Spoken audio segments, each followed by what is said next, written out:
Loyalam E-PAO tabiriba khudimakpu Huitram Susmitana namidangi pau pizari ahanbida maruoiba headline. Jiribamda Pung Kunmarigi General Strike Laothokhre Tang 18dagi Economic Blockade ki khongjangsu Changsinlagani. January 22 da Tamenglongda Cabinet mifam pangtholaba yai hari.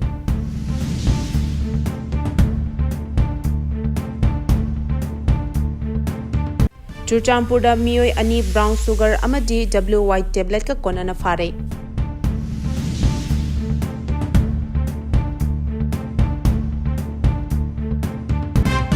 Pijari Jiribamda Pung Kunmarigi General Strike Laothokhre Tang 18dagi Economic Blockade ki khongjangsu Changsinlagani.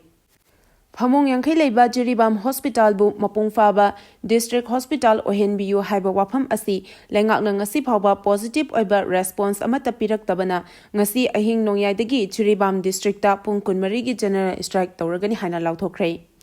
Ziri ima Maira Paibi Lob Jimpal gi office ta pangthokiba paugi mifam amada District Hospital Monitoring Committee Jiribam gi Executive Member PH Montessori na Jiribam District Hospital Monitoring Committee ga Jiribam da leriba tongan ba community singi organization singa khusamnaraga Jiribam gi amatangairaba 50 bedded hospital asi matamga chunaba full-fledged District Hospital ohenduna mathauning thina tauba hospital ama ohenaba taksinduna lakhi madugi saruk ama oina hojik hospital asigi OPD thingbagi khongjang changsinduna leiribani hairiba khongjang asigi matangda positive oiba response ama lenga ki mari lenaba singna chapchaba thabak paikhalaktrabadi ngasi ahing nongyai dagi Jiribam pumbada general strike tawragani mahana makhatana hai general strike asina changsilingai positive oiba response piraktrabadi January tha asigi tang 18dagi Jiribam phawraga Imphal tamna chatpa pochai puba gari sing thingduna matam kaktana economic blockade chathagani haiki General strike amadi economic blockade asi kana gumbana organization amagi makhada tawbani haina lobiganu masi Jiribam miyam gi damakta changsinba khongjang amani masida miyamna amadi lekai club amadi lainai miyoi pumbana sagatpiyu General strike asi economic blockade asigi mayokta thabak chatharakpa khudingmakna maduda thorapa afafatagi tekchak pumba masana amadi Manipur langakna pugadabani haiba cheksin wafamsu thamlakli January 22 da Tamenglongda Cabinet mifam pangtholaba yari Manipur lengakna Manipur gi Chingi District Headquarters singda Cabinet mifam pangthorakpagi matung ina lakliba January 22 da Tamenglong District Headquarters da Cabinet mifam pangtholaba yai hari Pau asigi matung ina Secretary to Chief Minister gi Thaupuriba Ningthaujam Geoffrey na ngarang cherol ama thokre hari cherol adugi matung ina State Cabinet mifam asigi damak Chief Minister N Viren lakadoriba January 22 da Tamenglongda helicopter gi khutangda chatkadori Chief Minister gi khongchat asida Tamenglong District ta chakhat thorangi project kaya sangabaga loinana tongan ba project kaya su urep uyung tamgani hari cherol adugi matung ina sangaba amadi urep uyung tamgadariba asiga mari lenana State Planning Department ga watana ba amadi khana khibaga loinana Tamenglongda Cabinet mifam pangthonabagi Tamenglong DC dasu khanghankhre pangthokadoriba Cabinet mifam asigi damakta emergency facility yauna security gi matangda thabak lokhatnabasu Home Department da khangan khibaga loinana dignitary singna helicopter da chathok chasin tawnaba Transport Department dasu khanghankhre hari Churchampurda miyoi ani brown sugar amadi WY tablet ka konana fare Manipur lengakna changsilaliba khongjangi saruk ama oina ngarang Churchampurgi nupa amaga nupi amaga malemgi kaitada lupa crore kaya gi mamal oigadaba brown sugar WY tablet amadi sale ga konana fare haina Manipur police ki PR na thokpa cherolamana hari Cherol asigi matung ina faraba miyoi ani adudi Churchampurgi Mata Village dagi Mistress Asingchen chahi 13 amadi Mr. and Pangshulal Simte chahi 19 kawi Makhoi ani dagi tongan ba sapon cap chaniganipan da hapa brown sugar sing WY tablet lak amaga lising humdra humdoi amadi sale oina lupa lak ahumga lising kuntra taret ka chaunga amadi 4-wheeler gari amaga fagat pangamle faraba polam sing amadi miyoi ani adu mari lenaba police station da khusinaduna makhoigi mathakta case ama register tobaga loinana makhatana thizin humjinbagi thabak hore hari ꯄꯥꯎꯒꯤ ꯃꯔꯛ ꯊꯠꯅ Loyalam E-PAO ꯇꯥꯕꯤꯔꯤꯕ ꯈꯨꯗꯤꯡꯃꯛꯅ channel ꯑꯁꯤꯕꯨ ꯅꯨꯡꯁꯤꯕꯤꯗꯨꯅ like ꯑꯃꯗꯤ ꯁꯕꯁꯀ꯭ꯔꯥꯏꯕ ꯇꯧꯕꯤꯗꯨꯅ ꯁꯕꯁꯀ꯭ꯔꯥꯏꯕꯔ ꯃꯁꯤꯡ ꯍꯦꯟꯒꯠꯍꯟꯕꯗ ꯑꯗꯣꯝꯁꯨ ꯃꯇꯦꯡ ꯄꯥꯡꯕꯤꯌꯨ꯫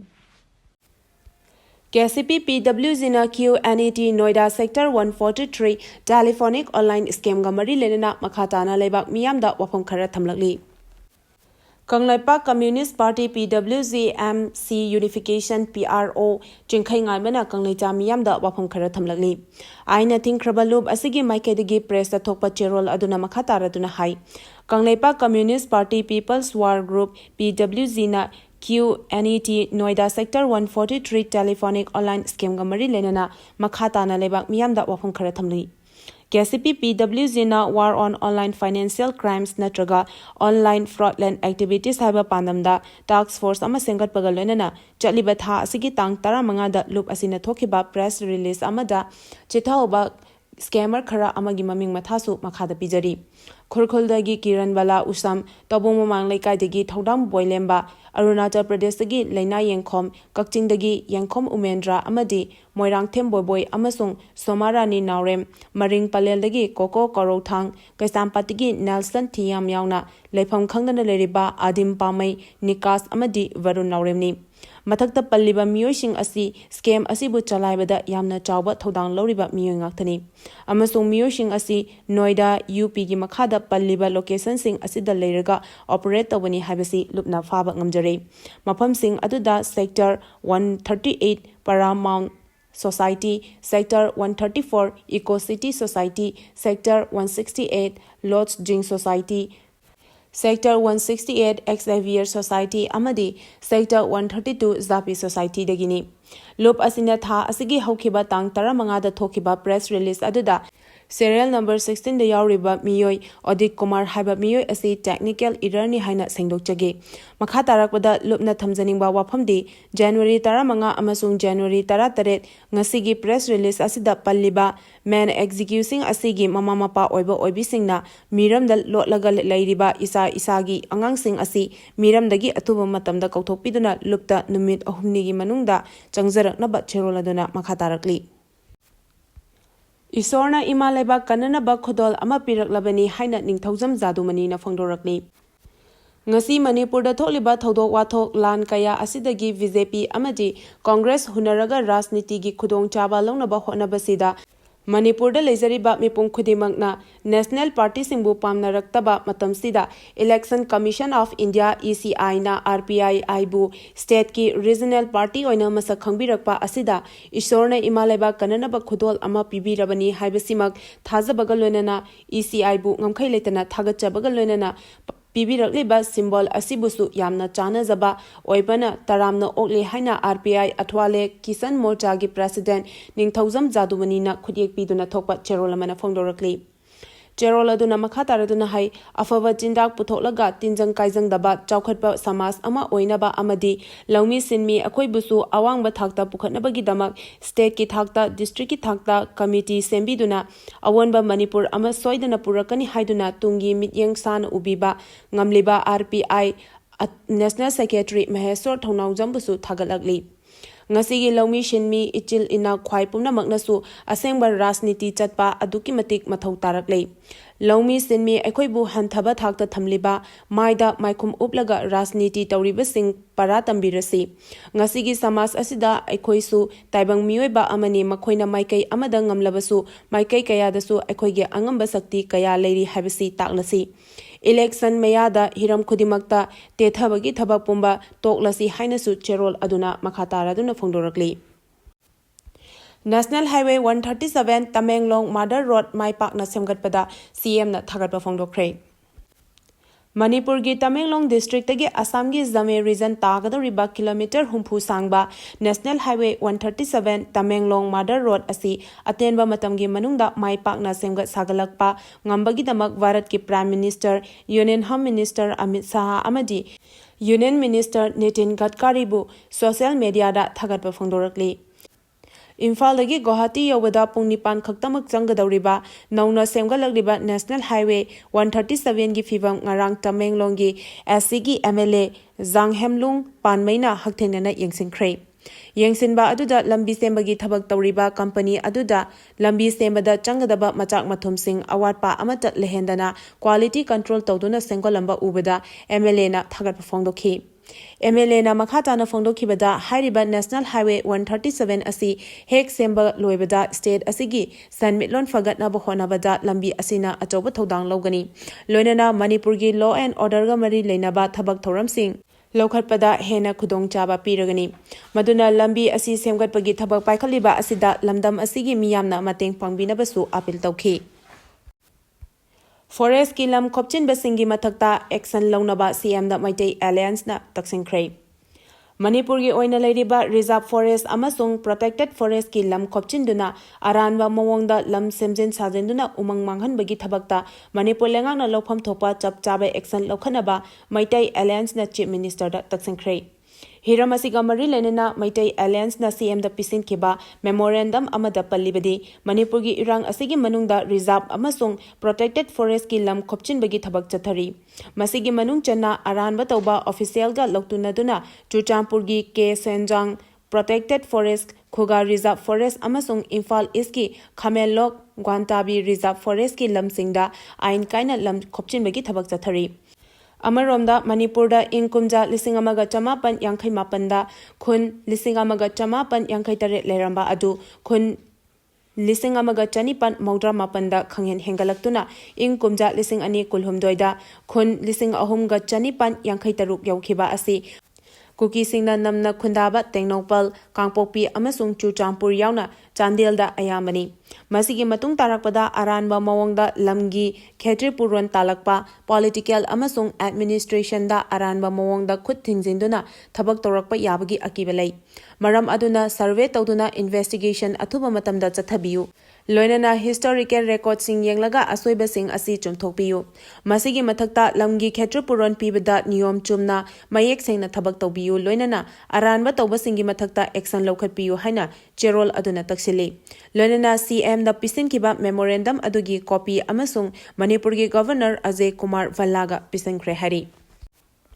ꯔꯤꯄꯕ꯭ꯂꯤꯛ ꯗꯦꯒꯤ ꯊꯧꯔꯝꯗ ꯁꯔꯨꯛ ꯌꯥꯗꯕ ꯍꯥꯏꯅ ꯋꯥꯔꯦꯞ ꯂꯧꯈ꯭ꯔꯦ꯫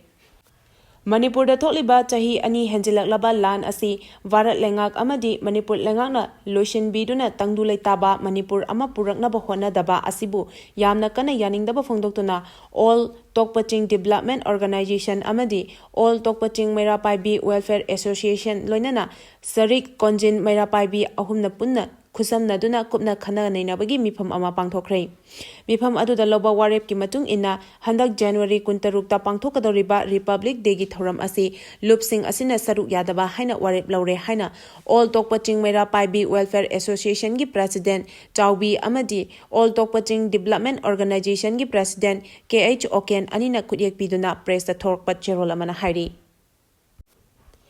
ꯒꯥꯔꯤ ꯑꯦꯛꯁꯤꯗꯦꯟꯠꯗ ꯃꯤꯑꯣꯏ ꯑꯃ ꯂꯩꯈꯤꯗ꯭ꯔꯦ꯫ ꯉꯔꯥꯡ ꯅꯨꯃꯤꯗꯥꯡꯋꯥꯏꯔꯝ ꯅꯦꯁꯅꯦꯜ ꯍꯥꯏꯋꯦ 37 ꯏꯝꯐꯥꯜ ꯖꯤꯔꯤꯕꯥꯝ ꯂꯝꯕꯤꯒꯤ ꯄꯔꯤꯡꯒꯤ ꯑꯋꯥꯡꯈꯨꯟ ꯄꯥꯔꯠ 1ꯗ ꯏꯝꯐꯥꯜꯗꯒꯤ ꯃꯅꯥ ꯃꯁꯤꯡ ꯄꯨꯗꯨꯅ ꯂꯥꯛꯄ ꯒꯥꯔꯤ ꯑꯃ ꯃꯊꯛ ꯃꯈꯥ ꯑꯣꯟꯗꯨꯅ ꯑꯦꯛꯁꯤꯗꯦꯟꯠ ꯊꯣꯛꯄꯗꯒꯤ ꯃꯤꯑꯣꯏ ꯈꯔ ꯁꯣꯛꯈ꯭ꯔꯦ꯫ ꯂꯣꯏꯅꯅ ꯑꯁꯣꯛꯄꯁꯤꯡꯒꯤ ꯃꯅꯨꯡꯗ ꯃꯤꯑꯣꯏ ꯑꯃ ꯂꯩꯈꯤꯗ꯭ꯔꯦ ꯍꯥꯏꯔꯤ꯫ ꯑꯦꯛꯁꯤꯗꯦꯟꯠ ꯑꯁꯤ ꯅꯣꯅꯦ ꯄꯨꯂꯤꯁ ꯁ꯭ꯇꯦꯁꯟꯒꯤ ꯃꯅꯨꯡ ꯆꯟꯕ ꯂꯣꯡꯇꯨ ꯍꯥꯏꯔꯤꯕ ꯂꯝꯕꯤꯒꯤ ꯁꯔꯨꯛ ꯑꯁꯤꯗ ꯊꯣꯛꯈꯤꯕꯅꯤ꯫ ꯑꯦꯛꯁꯤꯗꯦꯟꯠ ꯑꯗꯨꯗ ꯒꯥꯔꯤ ꯑꯗꯨ ꯃꯊꯛ ꯃꯈꯥ ꯑꯣꯟꯕꯗꯒꯤ ꯒꯥꯔꯤ ꯑꯗꯨꯗ ꯇꯣꯡꯂꯛꯄ ꯃꯤꯑꯣꯏꯁꯤꯡ ꯑꯁꯣꯛ ꯑꯄꯟ ꯅꯪꯈꯤ꯫ ꯈꯨꯗꯛꯇ ꯅꯣꯅꯦ ꯄ꯭ꯔꯥꯏꯃꯥꯔꯤ ꯍꯦꯜꯊ ꯁꯦꯟꯇꯔꯗ ꯄꯨꯈꯠꯇꯨꯅ ꯂꯥꯏꯀꯠꯅꯈꯤ꯫ ꯑꯁꯣꯛꯄꯁꯤꯡꯒꯤ ꯃꯔꯛꯇ ꯃꯤꯑꯣꯏ ꯑꯃ ꯐꯤꯚꯝ ꯊꯤꯅ ꯁꯣꯛꯄꯗꯒꯤ ꯈꯨꯗꯛꯇ ꯏꯝꯐꯥꯜꯒꯤ ꯔꯥꯖ ꯃꯦꯗꯤꯁꯤꯇꯤꯗ ꯄꯨꯈꯠꯇꯨꯅ ꯂꯥꯌꯦꯡꯕꯗ ꯂꯥꯏꯀꯠꯅꯕ ꯉꯝꯗꯅ ꯂꯩꯈꯤꯗ꯭ꯔꯦ ꯍꯥꯏꯔꯤ꯫ ꯕꯣꯁꯦꯝꯅ ꯄ꯭ꯔꯦꯁꯀ꯭ꯔꯥꯏꯕ ꯇꯧꯕ ꯂꯥꯏꯔꯤꯛ ꯈꯛꯇꯃꯛ ꯇꯝꯒꯗꯕꯅꯤ ꯍꯥꯏꯅ ꯐꯦꯁꯣꯛꯅ ꯐꯣꯡꯗꯣꯔꯛꯂꯤ꯫ ꯕꯣꯔꯗ ꯑꯣꯐ ꯁꯦꯀꯦꯟꯗꯔꯤ ꯏꯗꯨꯀꯦꯁꯟ ꯃꯅꯤꯄꯨꯔ ꯕꯣꯁꯦꯝꯒꯤ ꯃꯈꯥꯗ ꯂꯩꯕ ꯁ꯭ꯀꯨꯜꯁꯤꯡꯅ ꯕꯣꯁꯦꯝꯅ ꯄ꯭ꯔꯦꯁꯀ꯭ꯔꯥꯏꯕ ꯇꯧꯕ ꯂꯥꯏꯔꯤꯛ ꯈꯛꯇꯃꯛ ꯇꯝꯕꯤꯅꯕ ꯐꯦꯗꯔꯦꯜ ꯁ꯭ꯇꯨꯗꯦꯟꯠ ꯑꯣꯔꯒꯅꯥꯏꯖꯦꯁꯟ ꯀꯪꯂꯩꯄꯥꯛ ꯐꯦꯁꯣꯛꯅ ꯈꯪꯍꯜꯂꯛꯂꯤ꯫ ꯍꯤꯔꯝ ꯑꯁꯤꯒ ꯃꯔꯤ ꯂꯩꯅꯅ ꯐꯦꯁꯣꯛ ꯍꯦꯗꯀ꯭ꯋꯥꯇꯔꯒꯤ ꯁꯦꯀ꯭ꯔꯦꯇꯔꯤ ꯄꯕ꯭ꯂꯤꯁꯤꯇꯤꯅ ꯄ꯭ꯔꯦꯁꯇ ꯊꯣꯛꯄ ꯆꯦꯔꯣꯜ ꯑꯁꯤꯅ ꯍꯥꯏ꯫ ꯕꯣꯁꯦꯝꯒꯤ ꯃꯈꯥꯗ ꯂꯩꯕ ꯁ꯭ꯀꯨꯜ ꯈꯔꯗ ꯇꯝꯂꯤꯕ ꯂꯥꯏꯔꯤꯛꯁꯤꯡ ꯑꯁꯤ ꯕꯣꯁꯦꯝꯅ ꯄ꯭ꯔꯦꯁꯀ꯭ꯔꯥꯏꯕ ꯇꯧꯗꯕ ꯂꯥꯏꯔꯤꯛꯁꯤꯡ ꯇꯝꯍꯜꯂꯦ ꯍꯥꯏꯕꯒꯤ ꯀꯝꯄ꯭ꯂꯦꯟ ꯑꯃ ꯂꯥꯛꯄꯗꯒꯤ ꯇꯉꯥꯏꯐꯗꯅ ꯐꯦꯁꯣꯛꯅ ꯈꯣꯡꯊꯥꯡ ꯑꯁꯤ ꯂꯧꯈꯠꯂꯛꯄꯅꯤ꯫ Asigumba bosemna recognize tawraba school singna bosemna piriba class 1 dagi 10 phawagi lairik tambibagi kangnon singsu ngakna chapinaba hajarakli. Cherol asina hai karigumba hariba school sing asina loop asigi cherol bu thausadana bosemna prescribe tawdaba lairik tamlamba thengnarabadi school adubu makhatana recognize tawdanaba fesok na mari neraba singda haijaduna laukhatpa yaba action laukhalakpada school singna fesok pu waroba yaroi haina chection wa thamlakli. Loinana ngasidagi hauraga chayol kharagi matungda fesok ki thomi singna school survey lakpa matamda karigumba thengnarabadi madugi afafatagi daitasu masa masana pujagadabani haina cherol asina khanghalakli. Paugi marak thatna Loyalam E-PAO tabiriba khudimakna channel asibu nungsibiduna like amadi subscribe tawbiduna subscriber masing hengat hanbada adomsu mateng pangbiyu. Arobada maruba pau amuka hana pizari. Jiribamda Pung kunmarigi general strike Laothokhre Tang 18 dagi economic blockade ki khongjangsu Changsinlagani. January 12 da Tamenglongda cabinet mifam pangtholaba yai hari. Churchampurda miyoi ani brown sugar amadi WY tablet ka konana fare. Matang asida Loyalam E-PAO na namitangi pau pibil lezari tabiri ba khudimakpu amuka hana khurumjari.